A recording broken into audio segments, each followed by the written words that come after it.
You are performing, right now, not for yourself. For them, for the invisible audience inside your mind. Every word you say, every decision you make, you look up, waiting for approval. But here is the brutal truth. The audience does not care about you. They think you should be different, more successful, more polite, more normal, more predictable. So you adjust. You soften your words, hide your ambitions, and slowly you disappear. This is the quiet tragedy. You become what everyone expects. A good employee, a safe friend, a predictable citizen. But somewhere inside, the real you is suffocating. Machiavelli understood this weakness. Human beings fear rejection, fear isolation, fear being cast out from the tribe. So we obey, we smile, we sacrifice ourselves for applause. But Machiavelli revealed a brutal rule. If you do not rule yourself, others will rule you. There is no middle ground. Inside your mind, there is no democracy. Only two positions exist: the prince or the servant. Tonight we begin something dangerous. A psychological rebellion, not against the world, against the need to be liked. 7 ruthless principles. 7 keys. By the end, you will understand something most people never do. Freedom begins the moment you stop performing. You were taught a lie, a beautiful lie, that being good means pleasing everyone. That virtue means sacrifice, that the noble path is to place others before yourself. But Machiavelli saw through this illusion. He called it a dangerous weakness, because the world is not gentle. People are driven by ego, fear, survival. When you enter a ruthless world with nothing but kindness, you are bringing flowers to a knife fight. You think sacrifice earns love. You think if you burn yourself to keep others warm, they will be grateful. But human nature is colder than that. They simply expect the fire to burn forever. Your energy is currency. Your attention is gold. And most people scatter it in the streets, hoping the crowd will love them. A prince does not do this. A prince guards his treasure. Kindness is not weakness. But kindness without power is submission. True virtue requires something rare: the strength to say no. Most people never reach this moment. They stay obedient, polite, acceptable. But if something inside you just woke up, leave a simple signal. One word: power. Not for me, for yourself. A quiet declaration that you are ready to stop begging for permission. Inside your mind, there is a theater. The seats are full. Your parents, old friends, strangers online, people you met once, even people who forgot you exist. And every time you make a decision, you look at them, waiting for applause. Should I take this job? Look at the audience. Should I speak my mind? Look at the audience. Should I chase that dream? Look at the audience. You do not live your life. You perform it. Here is the secret nobody tells you. Most people are not watching you. They are too busy watching themselves. Their own fears, their own performance, their own theater. You were never the center of their world. Think about this. What is an opinion? Is it a weapon? Can it cut you? Can it steal your future? No. An opinion is just a chemical reaction inside someone else's brain. So, why do you let it control you? Why does a thought inside another person's skull decide what you wear, what you say, what you become? This is the strangest prison human beings ever built. Machiavelli offers a radical solution. Fire the audience. Empty the theater. Let the crowd leave. From now on, there is only one spectator whose opinion matters. You. Human beings want to be liked. It feels safe, warm, comforting. Approval is a soft blanket. But Machiavelli saw the danger. Because the moment you depend on being liked, you become controllable. People say they value kindness. They say they respect generosity. But watch closely. The person who agrees with everything is rarely respected. They are tolerated, used, and eventually ignored. When your goal is to be liked, you become fluid. You take the shape of every container. Different friends, different opinions, different versions of yourself. But people do not respect what constantly changes. Respect is different. Respect comes from edges, boundaries, standards. The quiet knowledge that you are willing to walk away. Think about the people you truly respect. They are not easy. They say no. They disagree. They refuse to bend for approval. You may not always like them, but you trust them. Most people spend their lives chasing approval. A small circle chooses something else. Respect. If this idea changed how you see the world, let this perspective travel. Pass this insight forward. Because someone else is still trapped in the prison of being liked. One of the greatest ways people lose power is through the mouth. They talk. They explain. They reveal everything. Their plans, their fears, their dreams. And the moment those words leave your lips, they stop belonging to you. You announce your goals. You share your vision. You explain your strategy. And instantly, everyone becomes a judge, a critic, a predictor of your failure. Not because they hate you, but because your words gave them permission to interfere. You say, "I want to start a business." Someone laughs. In this economy, you say, "I want to change my life."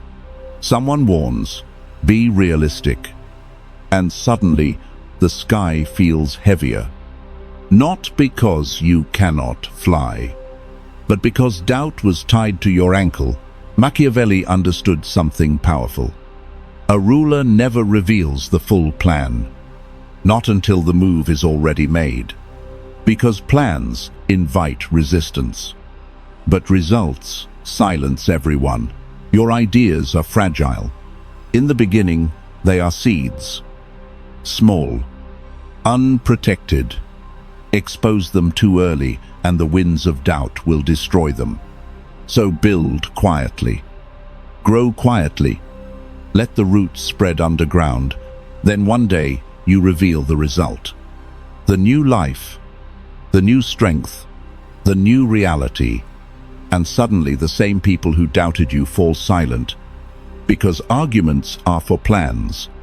Results end the conversation. Machiavelli wrote extensively about armies. Not all soldiers are loyal. Some fight only for payment. Some belong to another ruler. And when the battle begins, they disappear.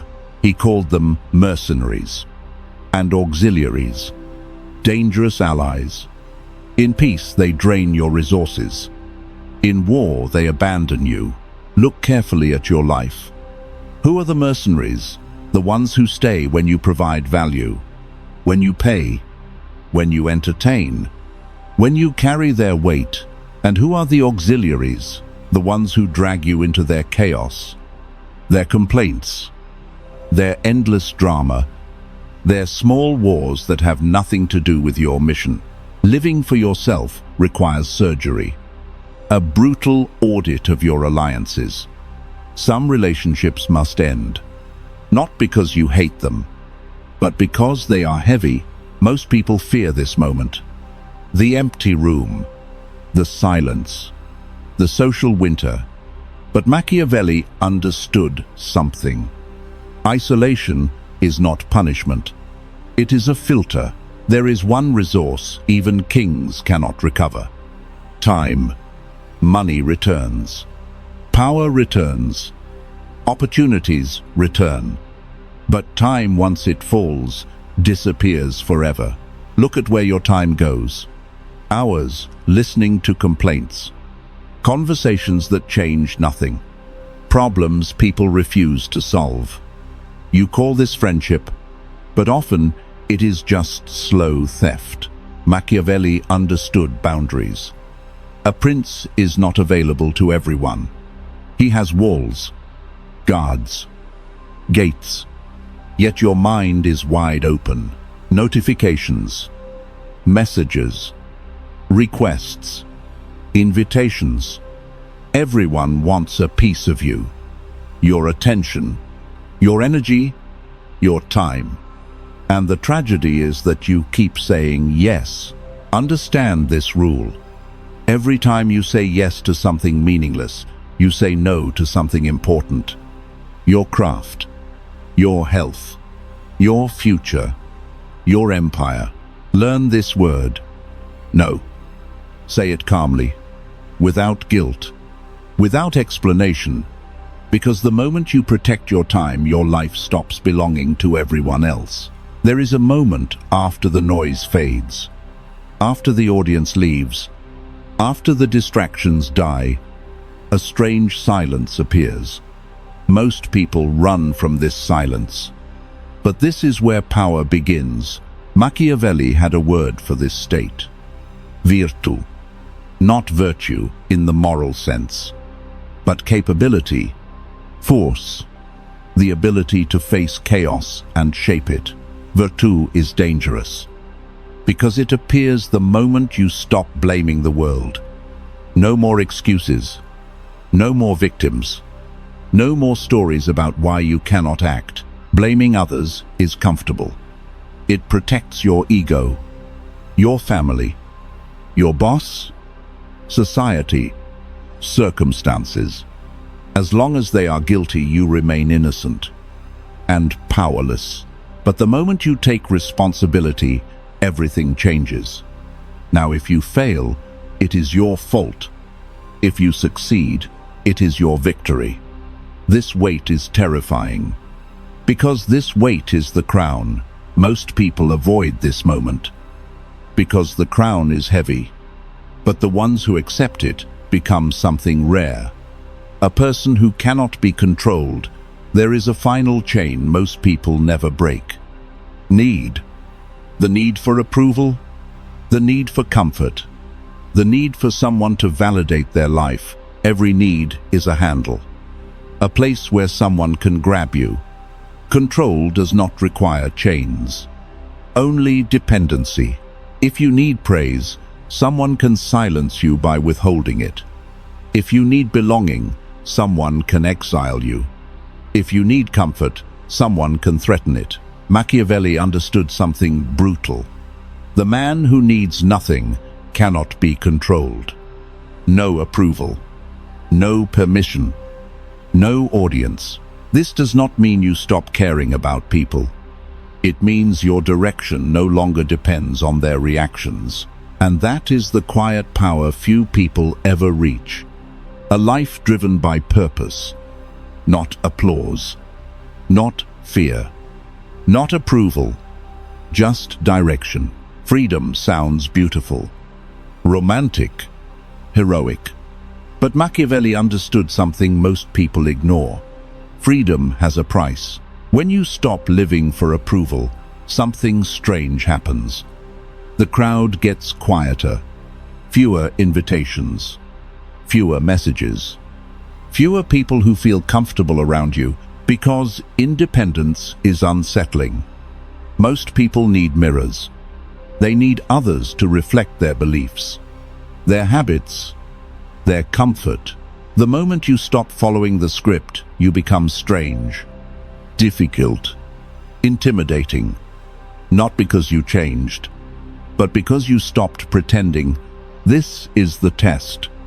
Can you tolerate the silence, the distance, the absence of applause? Because on the other side of that bridge, something rare appears.